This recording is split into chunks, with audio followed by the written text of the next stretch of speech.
Nakaalis na ang tatay nila nang magising siya. Bumalik na raw ito sa trabaho. Naiintindihan naman niya.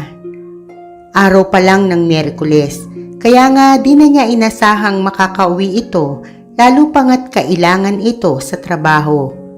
Umuwi lang ito para ipagdiwang ang graduation niya. Sa mga ganoong pagkakataon ay masasabi niyang mahalaga pa rin sila sa ama. Ang sama ng loob na nararamdaman niya para dito ay nagmistulang sugat na naghilom.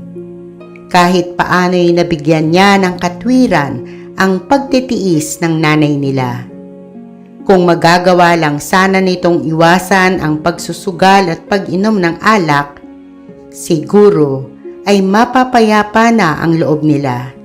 Magiging masaya na ang buhay. Gagaan na ang mabigat na pasanin ng nanay nila. Mahirapan man ang katawan sa pagtitinda, ay hindi naman hirap ang kalooban. Manakit man ang mga braso at balakang, mga binti at paa, hindi naman ang damdamin. Naidalangin niyang sana'y magtuloy-tuloy na ang nararamdaman nilang tuwa. Nahihirapan din siyang dalhin sa dibdib ang sama ng loob para sa tatay nila. Masaya siya dahil napagaan nito ang dalahin niya. Masamang magalit sa magulang. Alam niya naman yun. Kaya lang, hindi niya maiwasan, lalo na kung nakikita niyang nasasaktan ang nanay nila. Bumalik ang respeto niya para sa ama na unti-unti nang nawawala.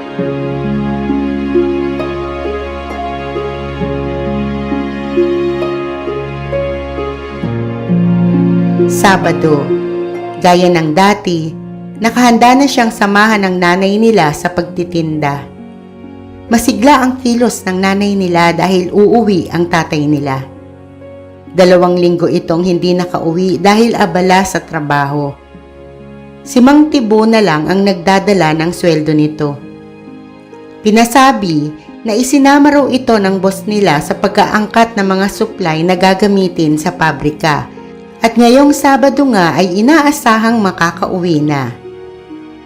Magkaminsan ay ikinatutuwa niya ang hindi pag-uwi ng tatay nila. Hindi nag-aalala ang nanay nila.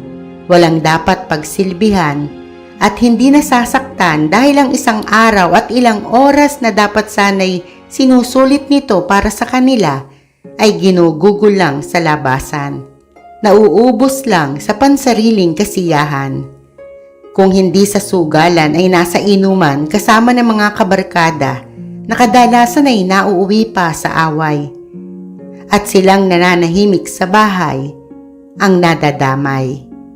Sila na parang asong nakatanghod sa piraso ng butong ihahagis ng amo ang napeperwisyo. Sa halip na katuwaan ang dala nito, konsumisyon pa ang iniaabot. Dahil hindi nakauwi ang tatay nila, nagamit nilang dagdag puhunan ang pinadadala nitong sweldo. Hindi gaya kung umuwi ito na mas lamang na maubos lang sa sugal. Ngunit kahit paano, sa isang banda, nasasabik rin sila sa tatay nila. Kahit paano kasi, kahit sa napakaiksing sandali o sasaglit, ay nakakasalo naman nila ito. Kasi naman ay lagi itong nagmamadali. Medyo nagtagal lang noong graduation niya. Naranasan nilang maging isang buong pamilya. Maging napakasaya. Inaamin niyang namimiss din nila ang kulitan nila. Namimiss niya ang tatay nila sa kabila ng mga alalahanin at pangamba. At pinipigilan man, umaasa na siyang magiging masaya uli sila kasama nito.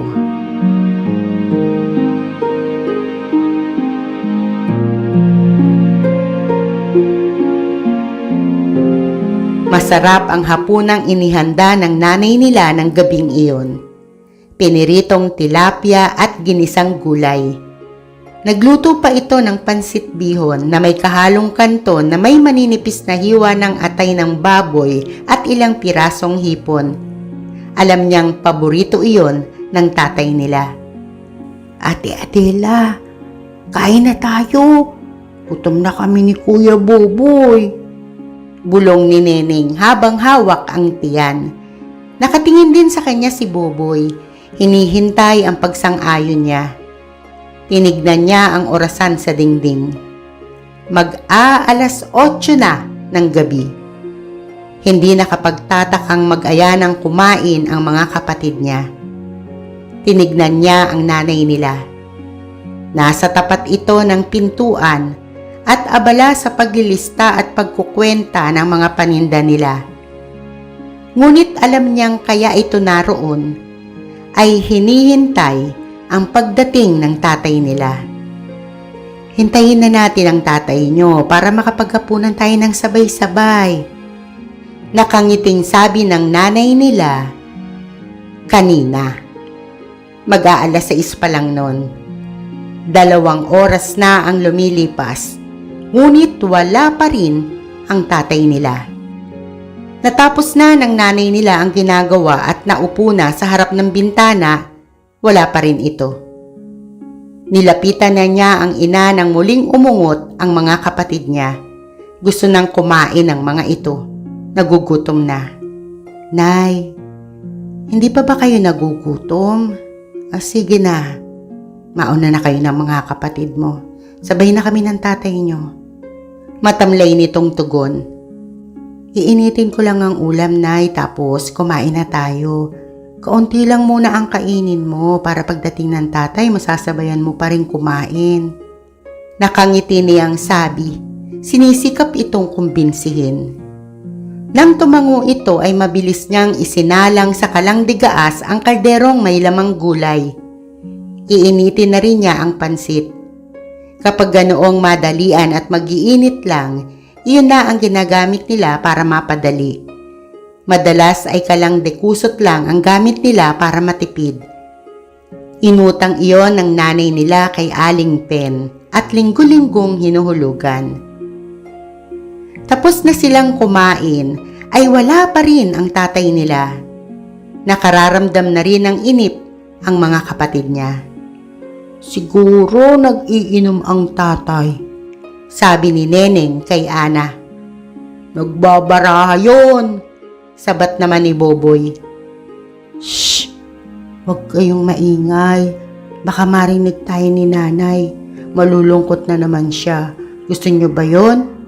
Saway ni Ana sa mga nakababatang kapatid. Magkasabay namang umiling ang dalawa. Napangiti siya. Mababait ang mga kapatid niya. Kahit mga bata pa ay ganap na kung mag-isip. Malawak na kumpara sa mga batang kaedad, kumpara sa tatay nilang mas may edad. Inaalala nila ang mararamdaman ng nanay nila, hindi gaya ng tatay nila. Naisip niyang mas mature pa yata sila kumpara sa tatay nila. Malungkot niyang tinignan ang kanilang nanay. Hindi niya napigilang muling magdamdam sa ama.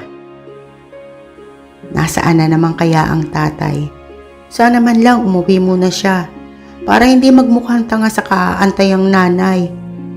Hindi naman mahirap makisuyo sa kakilala niya para kahit paano ay masabihan man lang si nanay kung nasaan siya para hindi nag-aalala.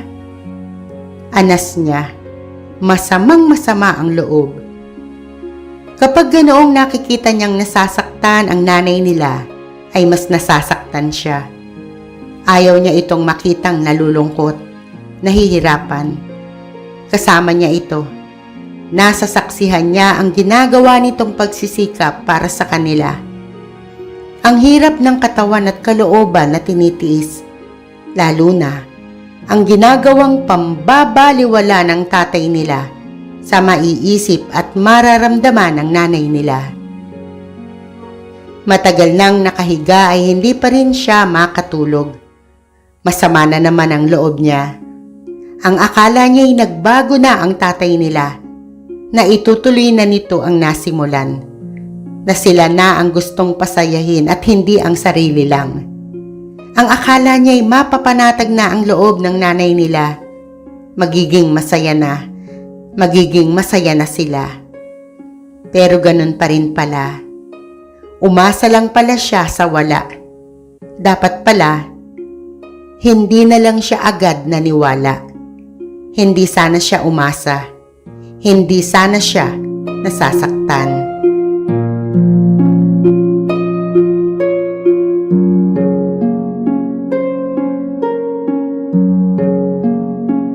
Kahit napuyat ay maaga pa rin siyang nagising. Sinilip niya ang nanay nila sa tulugan nito. Namili na ang nanay? Nakatulog kaya siya? Naitanong niya nang hindi na ito nakita sa higaan. Wala rin ang tatay nila, kaya nahulaan na niyang hindi pa rin ito umuwi. Napabuntong hininga na lang siya. Kay aga-aga ay sama ng loob ang bumabangon sa kanyang dibdib. Wala rin naman siyang magagawa. Ang tanging magagawa niya ay pag-aani ng mga gawain ng nanay nila. Ang akuin ang ilang responsibilidad sa abot ng kanyang kakayanan. Isa pa'y masaya siya kapag ito ay natutulungan. Tapos na siya sa pang-umagang gawain nang dumating ang nanay nila. Kasama ang tatay nila. Natitigilan siyang napanganga. Bitbit ng tatay nila ang 2 bayong na puno ng paninda ng nanay nila. Masigla ang kilos ng nanay nila, ganon din ang tinig. Bagamat pawisan, ay nakangiti. Nalaman niyang nitong umaga lang pala nakauwi ang tatay nila at sa halip na magpahinga, sinamahan muna ang nanay nila sa pamimili. Pinagalitan niya ang sarili. Hinusgahan niya agad ang tatay nila. Inobserbahan niya ang galaw ng mga magulang. Hindi pa kasi siya naniniwala. Duda siya sa mga sinabi ng nanay nila. Baka pinagtatakpan lang para hindi sila maghinanakit. Ang tatay nila? Sumama sa palengke? Hindi nga. Mabilis niyang sinaway ang sarili. Muling pinagalitan. Totoo man o hindi na mahalaga. Ang importante, masigla ang nanay nila.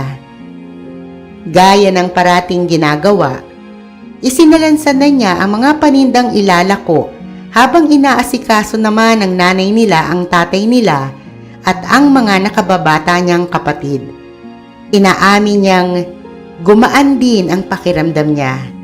Mistulang magandang musika sa pandinig ang inihahatid ng biruan at hagik-gikan ng kanilang tatay at mga kapatid. Lalo na nang tawagin siya nito. Pinuri at inaayang sumabay na muna sa pagkain. At muli siyang umasa. Kasunod ng panalangin, sana totoo na nga.